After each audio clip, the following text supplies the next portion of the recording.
L'any 31, el fracàs de la dictadura de Primo de Rivera i dels governs posteriors demostraven que era molt difícil trobar un camí vàlid per redreçar el sistema polític que la monarquia presidia. En convocar-se les eleccions municipals, Francesc Macià i Lluís Companys reuneixen el republicanisme dispers en un nou partit, Esquerra Republicana de Catalunya. La victòria electoral el 12 d'abril és tan inesperada com inapel·lable. Catalunya ha proclamat la República Catalana i ha estat la veu del venerable patriota Francesc Macià qui ho ha fet. La voluntat popular diumenge passat li conferia aquest honor altíssim. A ell li pertocava denunciar als quatre vents la nova que ha fet estremir els pits dels homes de bona voluntat, dels patriotes liberals, dels republicans convençuts. El seu nom serà inseparable del record d'aquest dia de glòria per Catalunya i per Espanya. Catalans, interpretant el sentiment i els anhels del poble que ens acaba de donar el seu sufragi, proclamo la República Catalana. Els resultats electorals van ser favorables als republicans arreu. A Mataró encapçalava la llista un vell republicà, Josep Abril i Argemí. Va ser el primer alcalde de la República a la nostra ciutat. Josep Abril va néixer a Santa Maria de Palautordera el 1869. Va ser el cinquè fill d'una família de 10 germans. Ell i la majoria dels seus germans van emigrar cap a zones més industrialitzades. Primer van a Granollers, on va aprendre l'ofici de sabater, i posteriorment a Mataró, on es va instal·lar al carrer de Sant Sadurní i després al carrer de Sant Josep. A 24 anys es va casar amb Josepa Catarineu i Tàpies, amb qui va tenir 3 fills. Quan més tard enviudà, el 1910, es va casar per segona vegada amb Nieves Sánchez Rodríguez, amb qui va tenir 2 fills més. Des de molt jove es va interessar per les qüestions socials i polítiques. Dins de l'ambient de Mataró de final del segle XIX es va sentir atret per les idees republicanes i federalistes de Francesc Pi i Margall. Va escriure a diferents periòdics de la premsa local i també va publicar col·lecció de diàlogos amb un nen, Nono, de protagonista, i la Revolució de Julio de 1909 en Mataró, on explica com va viure la nostra ciutat els dies de la Setmana Tràgica. Tant en els articles com en els llibres expressa els seus ideals d'igualtat, llibertat i fraternitat amb les classes populars. Valorava la ciència per sobre de les creences religioses, d'aquí la seva actitud agnòstica o anticlerical. De les religions en defensava el seu caràcter de solidaritat envers els altres, però la ciència havia de ser una via per construir un món millor. Mai no s'ha de divulgar el valor de la ciència a l'educació intel·lectual. Què hi tens, Nono, al dit aquest? Un panadís. I ja et procures el remei per aquest mal? Sí, m'hi han aplicat un ou al dia i a més m'hi fan el senyal de la creu. Que ben bons són els ous per menjar. Que t'hi fan el senyal de la creu, dius? Això sí que em fa riure. Deixa't estar derrocades i vés-te'n a casa al metge, que si t'hi fa el senyal de la creu serà amb el bisturí. Et burles de tot i això no està bé. Almenys respecta la manera de pensar dels altres, perquè si tu no creus en res, jo crec que hi ha alguna cosa per a nosaltres invisible que ens regeix.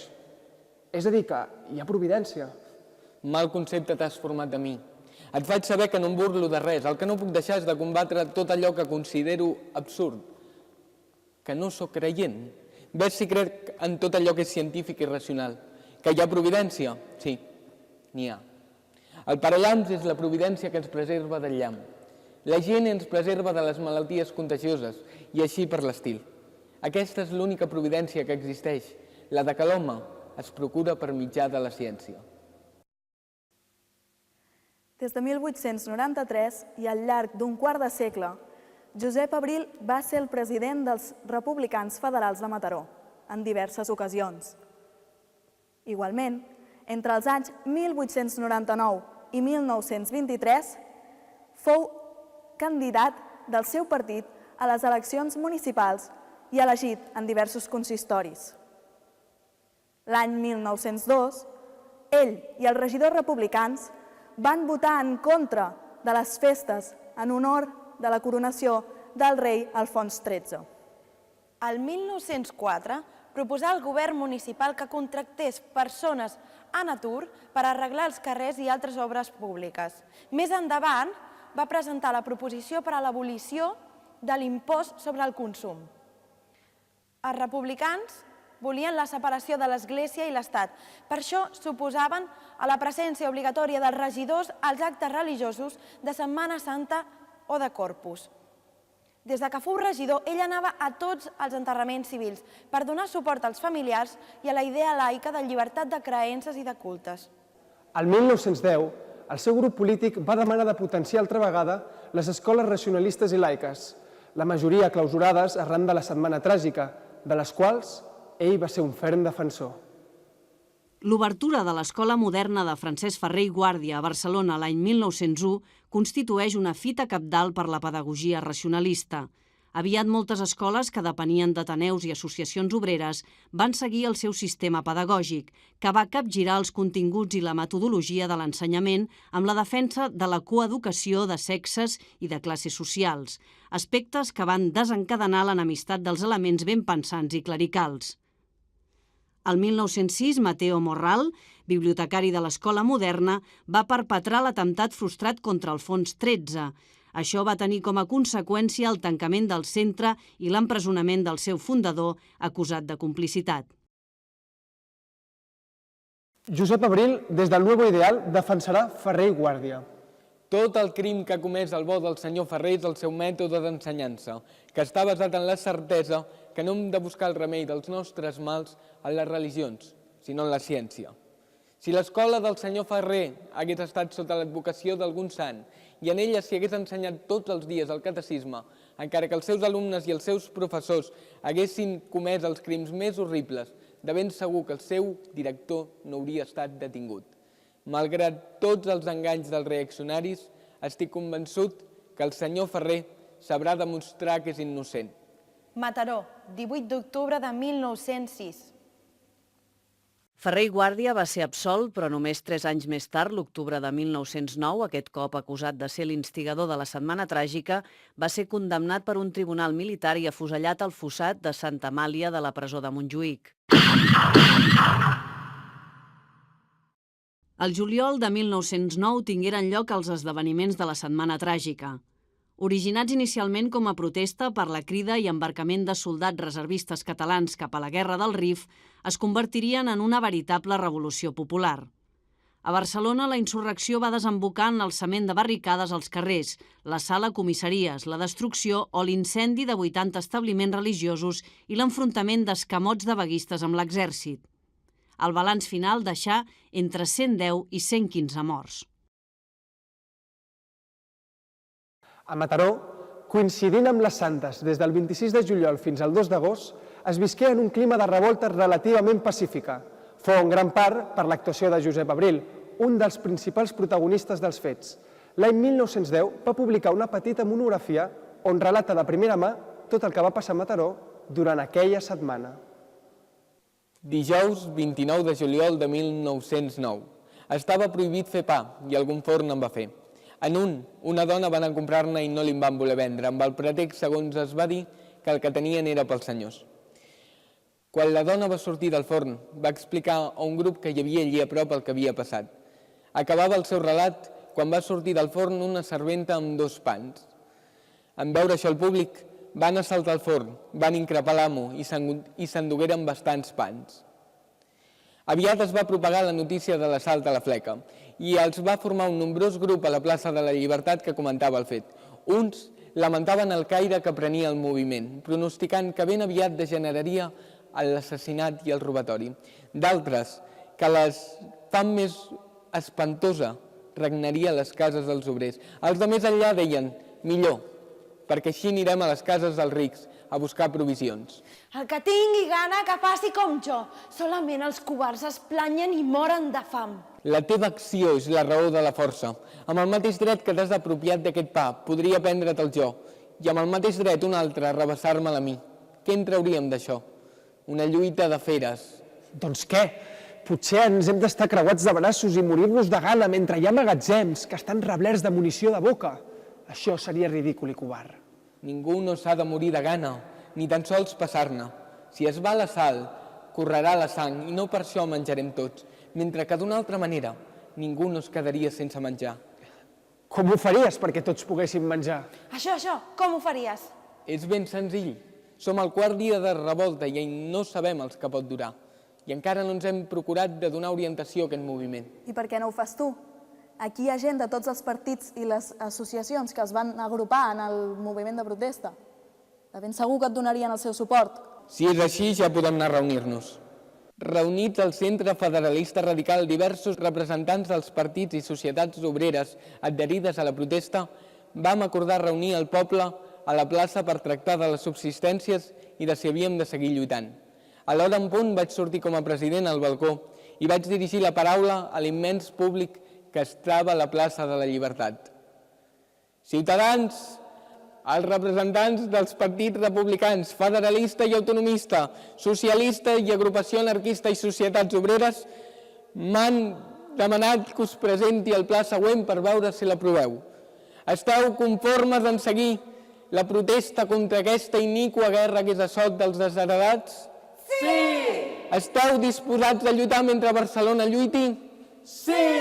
Doncs, per lluitar és indispensable menjar, perquè al que no menja li falten les forces per la lluita. Per tant, les entitats ja dites, juntament amb els regidors republicans i el suport del poble, prendran possessió de la casa de la ciutat i començarà el repartiment dels bons per tots els necessitats. Es va obrir una subscripció per sufragar les despeses dels bons. En 5 dies es van repartir queviures per valor de 10.000 pessetes. Després es va dir que fou un malbaratament. Però què representa aquesta quantitat davant l'ordre i la tranquil·litat que va regnar durant els 5 dies que la comissió va manar? A Mataró no es va vessar quasi sang, ja que només hi hagué un ferit, i tan sols es van cremar les casetes de consum que en qualsevol motí de poble es cremen. L'escola racionalista fou influent en la vida de Josep Abril encara per un altre motiu, molt més feliç. Una d'aquelles escoles racionalistes que aparegueren arreu del país la trobem a Mataró, i és aquí on ell coneix la seva segona dona, Nieves Sánchez, una alacantina exmonja. La Iglesia esclava en l'Estado libre. El lema del motín, diari satíric, republicà i anticlerical, i que per ventura dirigeixo. Em dic José Náquens. Farà ara 6 anys, el 1906, que em van acusar d'encobrir l'anarquista Mateo Morral. Acusació injusta, no cal ni dir-ho. Però el juny d'aquell mateix any vaig ingressar a la Modelo de Madrid. Entre els records que conservo del temps que vaig passar a la presó, figura el dels lleugers col·loquis que vaig mantenir al vol amb 2 germanes de la Caritat, Teresa Arias, asturiana, i Nieves Sánchez, alacantina. Sor Nieves inspirava compassió. Malalta de vés a saber què, se la veia creuar les galeries fatigosament, sempre amb els ulls abaixats i el pas lent. Un dia, en pujar de la comunicació, hi havia Sor Nieves al replà de l'escala per on Náquens havia de passar. La va saludar. Bon dia, germana. I ella, abaixant els ulls més que de costum, se li va apropar i amb veu baixa i tímida li va dir: Si vostè em volgués fer un favor, però no voldrà vostè de cap manera. I per què no? No goso. Com que vostè no creu en res, No, però... Parli, digui'm què vol. no es molestarà, veritat? No es burlarà de mi? Vostè és bo i és una llàstima que no se salvi.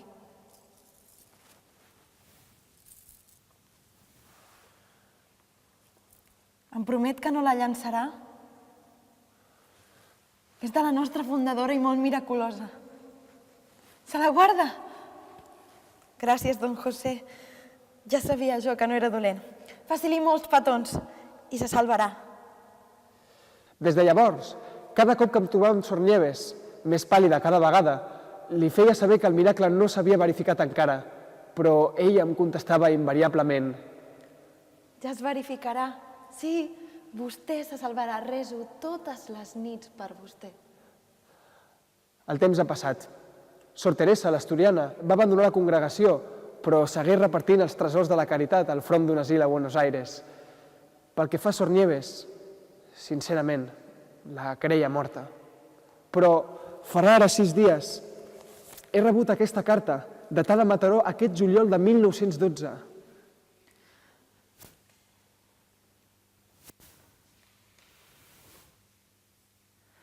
Molt, senyor meu, i de la meva més gran consideració. Potser s'estranyarà de rebre aquesta carta, i és natural, perquè mai no devia esperar de tenir notícies meves. Però és el que diu el refrany, de savis és canviar, i tot i que jo no sóc sàvia ni de bon tros, he canviat de manera de pensar, i tan radicalment que he anat a parar als braços d'un republicà i lliurepensador, que avui és el meu marit. El motiu d'haver sortit de la congregació ni jo mateixa no el sé. De Madrid em van destinar a Melilla, de Melilla a Mataró, de Mataró a Barcelona i de Barcelona a Madrid. Va venir el meu germà a veure'm. Li van negar que em veiés. Va recórrer el jutjat i per això em vaig sortir. Me'n vaig anar a viure amb el meu germà, a Alacant, i d'allí a Mataró. La casualitat va fer que anés a parar d'auxiliar a una escola racionalista, que és mixta, i aquí vaig conèixer Josep Abril, que és com es diu el meu marit. Totes les setmanes llegeixo el seu periòdic, que m'agrada molt. Amb quin gust recordo ara aquelles estones en què parlava amb vostè de coses de religió i que tanta ràbia em feien de sentir-les. No sé si es recordarà vostè d'aquella medalla que li vaig donar i que vostè deia amb molta gràcia que faria el que pogués per complaure'm, però que creia que podria més vostè que la medalla. I veig que ha pogut vostè més que la medalla i la que ha canviat soc jo. Postdata. Suposo que deu recordar la germana Sor Nieves Sánchez de la presó de Madrid. La meva adreça és carrer Sant Josep 21, Mataró. Aquí té la seva casa. Quan li plagui pot venir, ja que és un poble que li agradarà i vostè agradarà al poble. La seva carta m'ha produït diversos efectes agradables. Primer, que s'hagi recordat de mi. Segon, que no serveixi de carn de canó el clericalisme. Tercer, que està en condicions de fer feliç a un home i que la dona podrà comprovar que ha nascut per ser mare i no monja.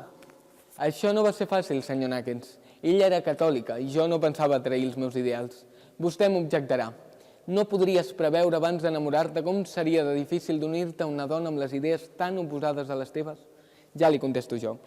Potser quan neix l'amor pregunta la manera de pensar dels que s'ha d'estimar.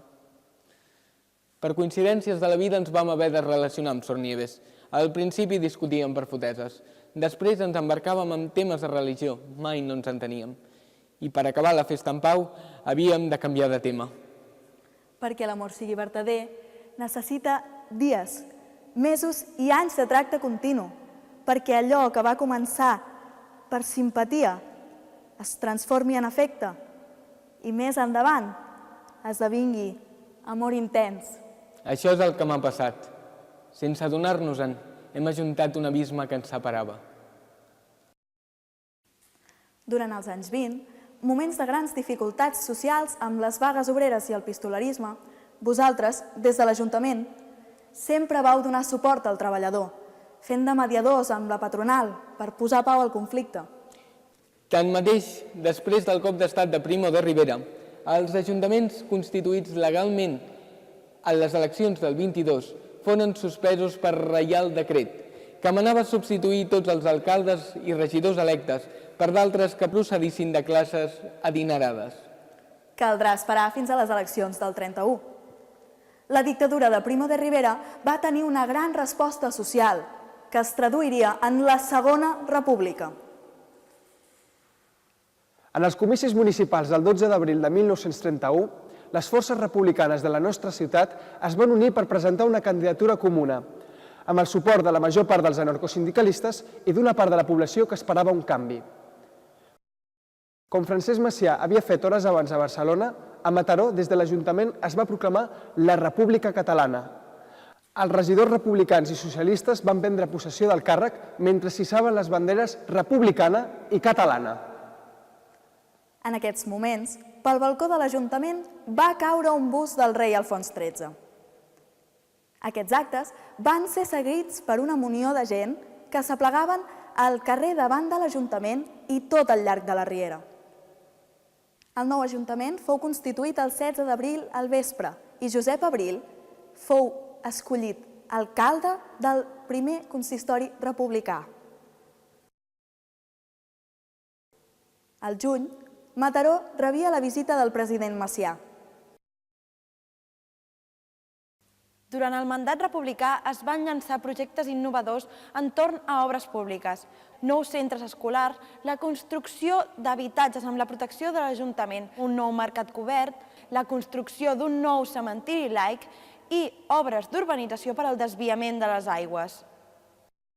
El 6 d'octubre de 1934, el president Lluís Companys proclama l'estat català dins de la República Federal Espanyola. Els fets desemboquen en l'empresonament dels membres del govern de Catalunya i la suspensió de l'Estatut. Durant les setmanes següents, la repressió s'estén a tots els municipis de Catalunya, fins al punt que 2 mesos després hi ha uns 3.400 presos polítics. Molts dels líders més significatius de Mataró van a la presó, entre ells Josep Abril. Les eleccions de febrer de 1936 portaren altre cop el triomf de les esquerres. En saber-se els resultats, el nou govern republicà deixava en llibertat Companys i els polítics catalans empresonats. La tornada del president fou triomfal. Des del balcó del Palau de la Generalitat, Companys va pronunciar un discurs que acabava amb la frase que s'ha fet famosa: tornarem a lluitar, tornarem a sofrir, tornarem a vèncer. Catalans! He de realitzar un esforç per poder superar l'emoció d'aquests moments, per poder dirigir-vos la paraula. És el meu poble, el nostre poble, és aquesta plaça i és aquest balcó. Tornarem a reemprendre la nostra tasca després d'hores doloroses i amargues. Per la voluntat, per la simpatia i per l'afecte de la sagrada onada popular, estem aquí altra vegada. Venim per a servir els nostres ideals. Portem l'ànima pletòrica de sentiments, res de venjances, però sí un nou esperit de justícia i reparació. Recollim les lliçons de l'experiència. Tornarem a sofrir, tornarem a lluitar, tornarem a vèncer!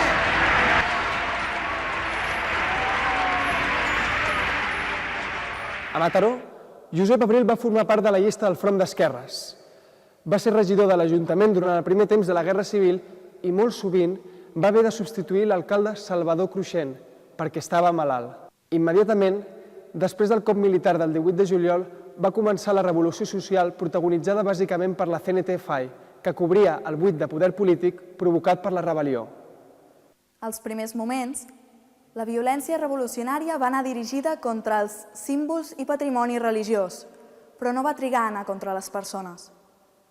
La vida quotidiana mataronina es va normalitzar a final de la tardor del 1936. Però les persecucions d'aquests primers dies van deixar en moltes famílies odi, recel i un profund desencís a un bon nombre de mataronins. Josep Abril no hi prengué part en cap cas, com tampoc el dirigent anarcosindicalista Joan Peiró, amb qui tenia una estreta relació i el qual va fer una campanya molt dura contra els assassinats. Que hom sigui burgès o capitalista no és una raó perquè els revolucionaris el persegueixin i l'exterminin. Tampoc no ho és el perseguir i exterminar capellans i frares pel sol fet de ser-ho. Molt menys no és cap raó que els homes d'idees dretanes puguin ésser assassinats com gossos, de manera covarda i criminal. La lluita és contra el feixisme i tot el que no sigui un feixista comprovat, siguin quines siguin les seves idees, per als antifeixistes, per als vertaders revolucionaris, ha de ser una persona sagrada. L'exèrcit republicà ha de lluitar en inferioritat de condicions en armament i preparació tècnica contra una poderosa maquinària de guerra que les potències feixistes brinden a Franco. A finals del 1937, les tropes nacionals entren a Catalunya i l'aïllen de la resta de l'Estat. Al juliol del 38 es produeix l'última temptativa de capgirar una situació de fet irreversible. Comença la Batalla de l'Ebre.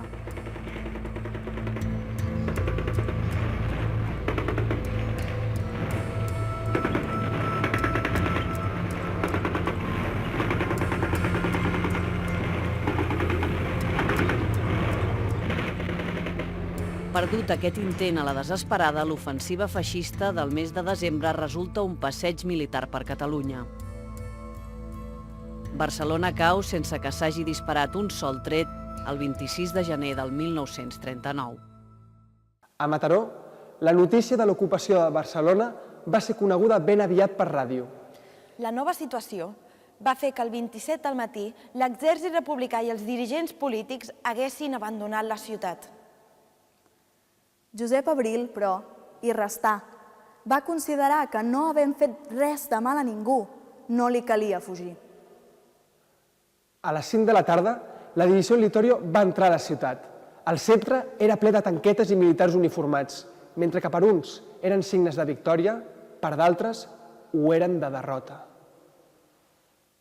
Després d'una guerra, les persones guarden molt d'odi i esperit de venjança. Pels qui la van guanyar, la mentalitat dels vencedors va passar per sobre de la suposada voluntat reconciliadora que predicaven. Els anys de postguerra van ser uns temps de repressió brutal i persistent. A partir del 1939, en l'aplicació de la Llei de Responsabilidades Polítiques, quasi tothom podia ser acusat de desafecte o subversiu.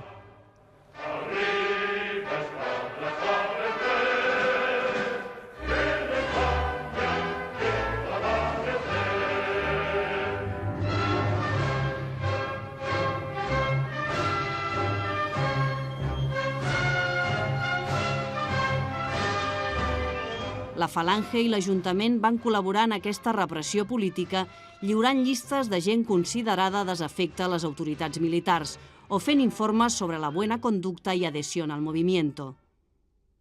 La incitació a delatar era constant.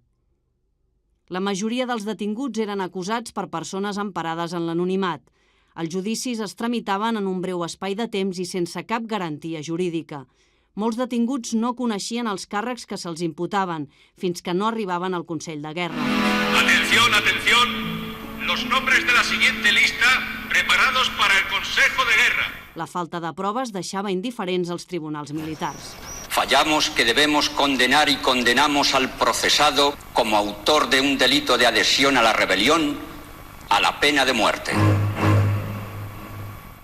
Immediatament, després de l'ocupació de Mataró, van començar les persecucions entre la població que no se n'havia anat. El 2 de febrer, el mateix dia que a Santa Maria se celebra la primera missa multitudinària després de la guerra, Josep Abril és detingut i ingressa a la presó de Mataró, que aviat s'omple de gent i caldrà habilitar el convent de les Caputxines com a presó complementària. El 8 de febrer s'inicien les diligències del procés. Els testimonis acusadors, representants del nou poder polític, desitjaven fer desaparèixer els líders de l'esquerra, que no havien marxat a l'exili. Els informes de la Falange de Mataró i l'Ajuntament coincideixen gairebé paraula per paraula. Esta alcaldía informa que José Abril Argemí estaba afiliado a Izquierda Republicana de Cataluña. En las elecciones de febrero fue uno de los miembros destacados que actuaron en la consecución de la victoria del Frente Popular. En la Revolución de Julio, contra el movimiento nacional, usando de su predicamento en todas las sociedades que formaban el Frente Popular, usó de sus máximas energías morales y materiales para el enderrocamiento de nuestra santa causa. Formó también parte del primer Comité de Salud Pública, permitiendo como dirigente se cometieran toda clase de arbitrariedades y asesinatos contra personas de derechas, y también cooperó desde su puesto a la destrucción de toda clase de objetos sagrados e iglesias. Parece que actuó unos días como alcalde de esta ciudad, cargo que había desempeñado con anterioridad al glorioso movimiento nacional.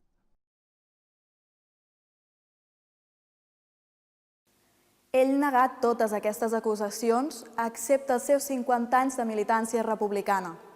El 27 de febrer és traslladat a la Model de Barcelona. A la presó s'hi produeix un veritable amuntegament humà, sense cap mena de condicions higièniques ni de cap tipus. El menjar era miserable i incomestible. Ens explica un testimoni. A la meva galeria érem uns 3.000 reclusos, o potser més. Dormíem capicuats, perquè no s'hi cabia. Érem uns 15.000 homes i la presó tenia capacitat per 900. El primer dia, el ranxo va ser d'ammoniatos i cigrons crus i un plat de peix, consistent en escates, espines i ulls. Josep Abril Escriu a la seva dona una carta per demanar-li coses que necessita. Señora doña Nieves Sánchez, cárcel modelo Primera Galería, celda número 35, Barcelona. Arriba España. Viva Franco. Apreciada esposa, necesito ropa y además un colchón o la colcha, o un jergón, una de las tres cosas, y sábanas. Me envías sellos para cartas. Me mandas 2 pañuelos, pan y vino. Te devuelvo una sábana y hasta que te lo indique, no me envíes otra. El dia 7 de març se'l jutjà en Consell de Guerra Militar. En aquest Consell se l'acusa de ser inductor de la mort de mossèn Josep Samsó, de les cremes d'esglésies i assassinats comesos al juliol de 1936 a la ciutat. Els militars deien que quan havia substituït l'alcalde Salvador Cruixent, en el moment de marxar la columna Malatesta, ell havia cridat des del balcó de l'Ajuntament que s'havia començat a fer justícia. Aquesta frase es va pronunciar, però fou en boca d'un militant de la FAI, tal com recull el diari Llibertat del 2 de setembre de 1936. Encara hi roman, en el sumari, la pàgina que ell va presentar per demostrar la seva innocència. Fet el silenci, ha parlat un representant de la FAI, el qual ha dit que aquell matí s'ha començat a fer justícia afusellant de cara l'exrector de Santa Maria. Després ha parlat Josep Abril, alcalde accidental, en nom de la ciutat. Ha promès als milicians que no mancarà de res a les seves famílies i que a ells els serà tramès tot el que necessitin. Tot era inútil, perquè el propòsit era aniquilar-lo. La sentència havia de ser pena de mort. Serà afusellat el 16 de març de 1939 amb altres 6 persones, entre elles el seu company d'esquerra a Mataró, Josep Aroles i Escolà.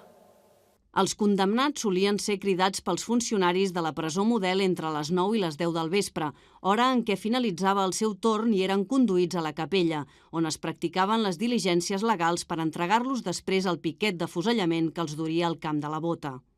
La nit del 16 de març, a la presó de Model, s'anuncia la mort de 6 condemnats. A les 2 firmaran el enterado a la capella. Un cop allà, els militars conduïen els condemnats cap al parapet per un camí que encara es pot apreciar als mapes antics de la ciutat i, arribats al mur, eren executats.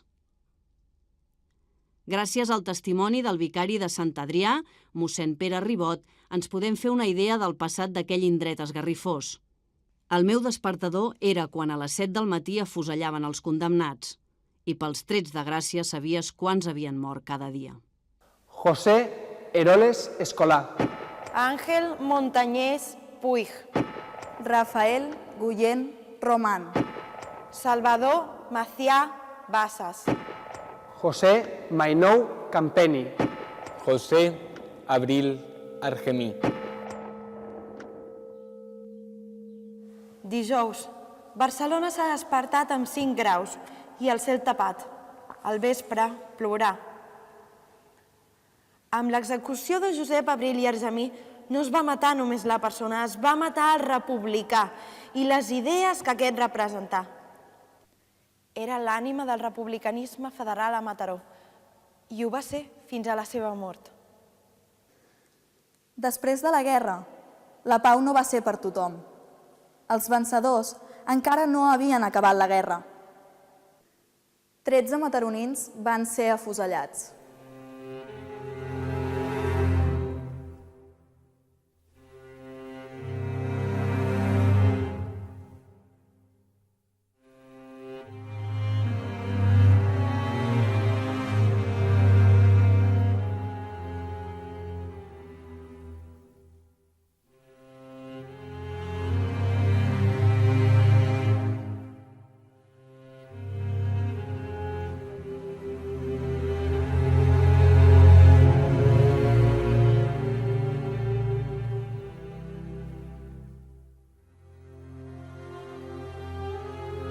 Honorem els que van defensar amb dignitat les llibertats nacionals i democràtiques del nostre país en temps tan difícils.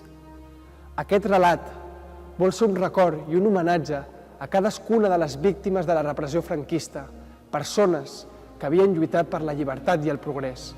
Els milers de catalans afusellats en la immediata postguerra, molts d'ells militants d'Esquerra Republicana de Catalunya, la força més perseguida, junt amb la CNT. Però també volem recordar que els crims del franquisme encara no s'han jutjat. Les víctimes i els seus familiars, encara ara, 75 anys després, Continuen esperant justícia, veritat i reparació. Que en els meus anys de joia recomenci sense esborrar cap cicatriu de l'esperit. Oh pare de la nit, del mar i del silenci. Jo vull la pau, però no vull l'oblit. Màrius Torres.